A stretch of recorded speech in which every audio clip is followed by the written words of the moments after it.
Hi everyone, Carter Krishnaiyer here, Beyond the Boundary. Hope everyone is doing well and recovered from what was an incredible T20 World Cup that just concluded a little over 2 weeks ago.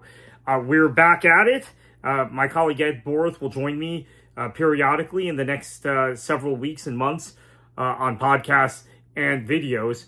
And wanted to set the stage for what should be, and by the way, this is Lily. I think y'all haven't met Lily before. You've met Daisy, who is, thank you for the well wishes I've gotten on her. She's recovering. She's not out of the woods yet, but she's in a pretty intensive kidney treatment now, and hopefully she can pull out of this condition she's in. So I do appreciate all the well wishes we've gotten for those of you out there when I said, hey, Daisy, who you guys got to know so well during the T20 World Cup, is suffering from a major kidney incident. So the IPL is back for season 19.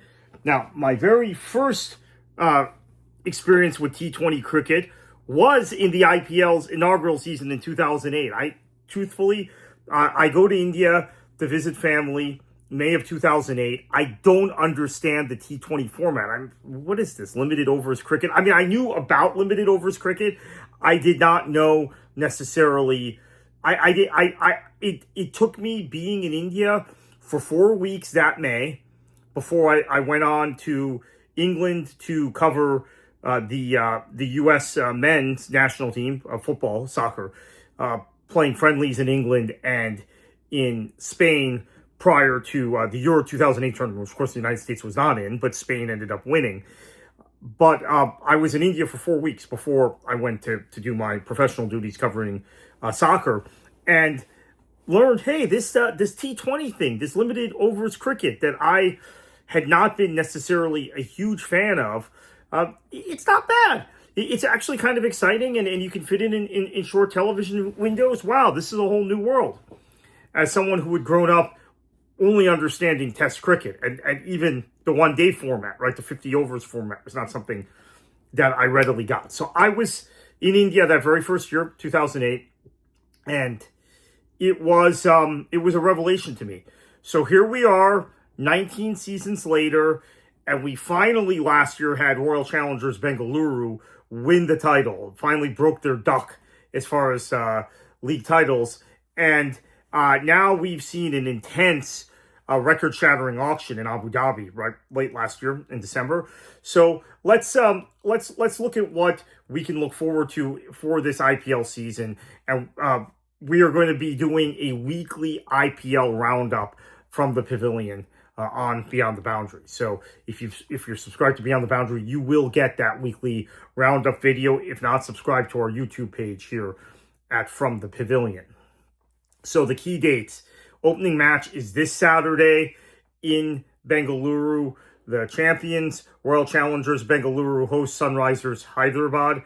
I have a bit of a personal connection to that franchise, and I'm sure we will get into at some point in the future. And we're going to be spending a lot of time on franchise cricket these next few months, because following the IPL season, we have basically a week, I think 2 weeks off, and then we go right into Major League Cricket. So you'll see some of the same players here. So what did we have at the big money auction? And what happened in terms of big money?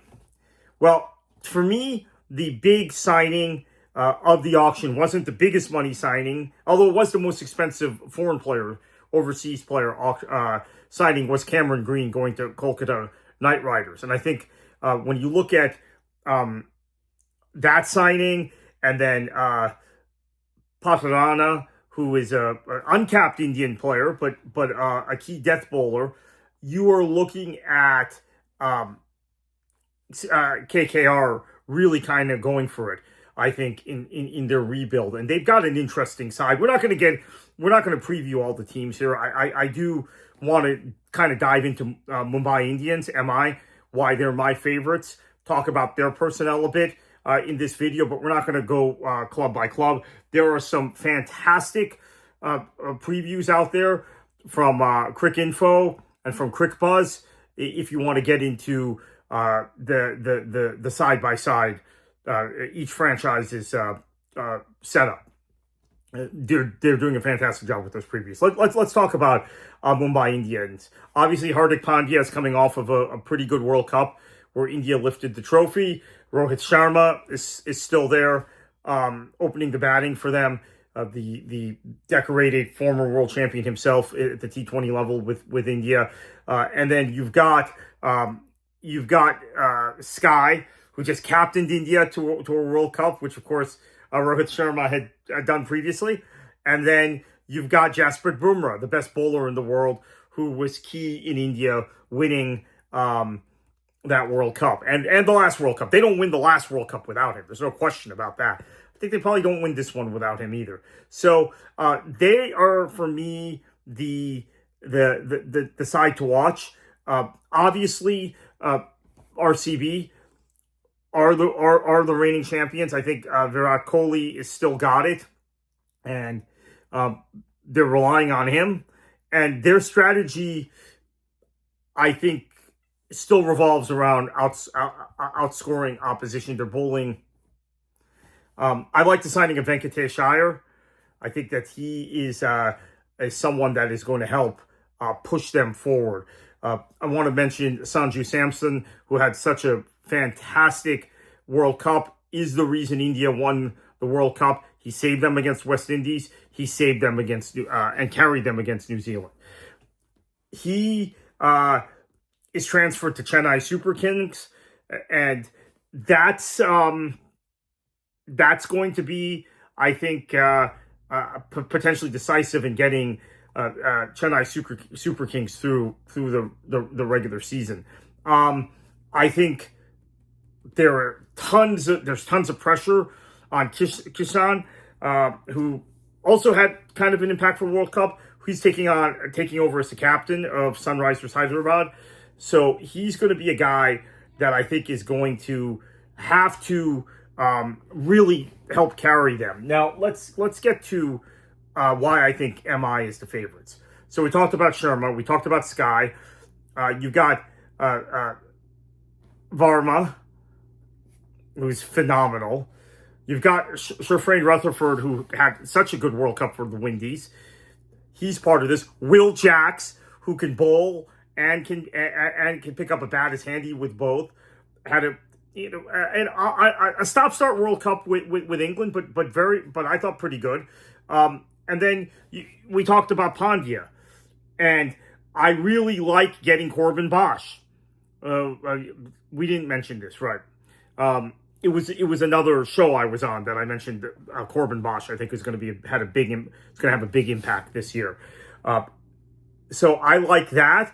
And then when you look at their bowling, obviously they got Bumrah, and that is, to me, just that is the difference in close matches. It's a T20.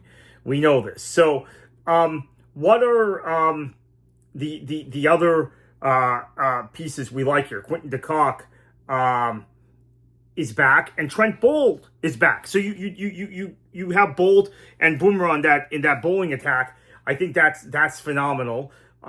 And they've got good spinners with Mitchell Santer and Mark Handy.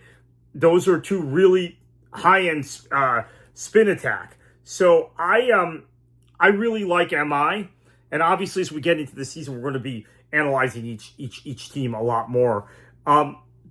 So what are the other storylines this season I'm looking at? I think the Chinnaswamy might be, and we're going to see this in the very first match in Bengaluru. Will it be the sort of fortress it needs to be? Obviously, there was a little... Let me be delicate here.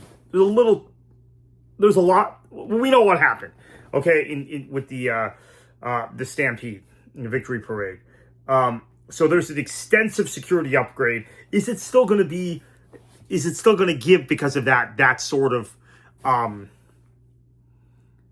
is it going to be that sort of fortress for RCB? Let's see. As someone who, again, my background, I've covered football for a quarter century, been involved in the game, soccer, football. I I know about security and stadium details and perimeters and how that goes, and sometimes it has an impact. So let's find out about that. Sunrisers Hyderabad. We talked about the Kishan signing. I think that's to me pretty a fairly big deal. Not the signing. Sorry, that he's going to be the captain and he's going to have to help push them forward because looking at Kolkata Knight Riders, who I mentioned earlier, you have Finn Allen and Tim Seifert, most effective opening partnership potential in the history of the T20 World Cup. We saw that on display for New Zealand. They've got those two.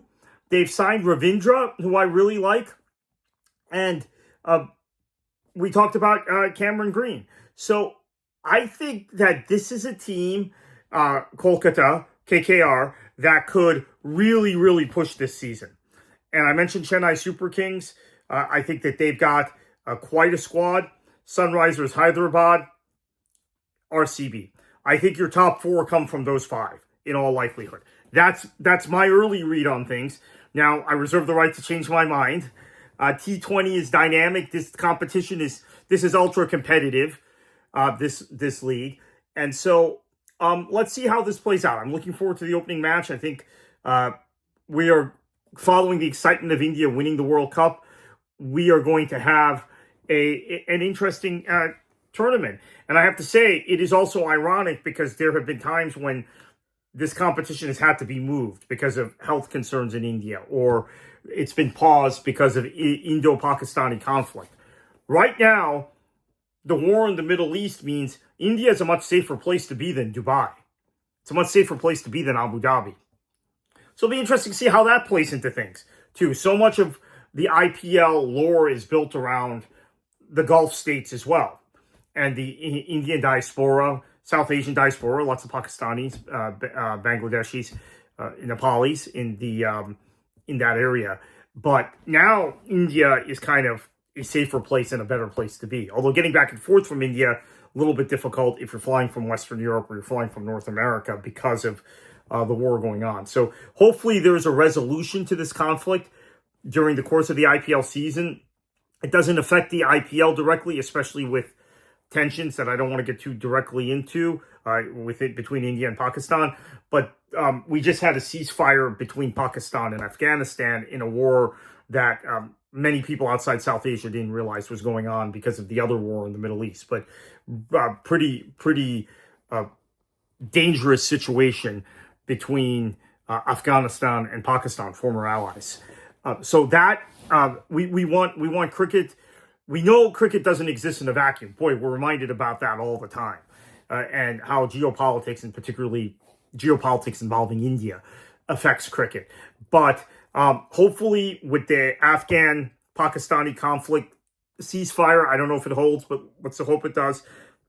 And maybe the war in the Middle East winds down. We can hope.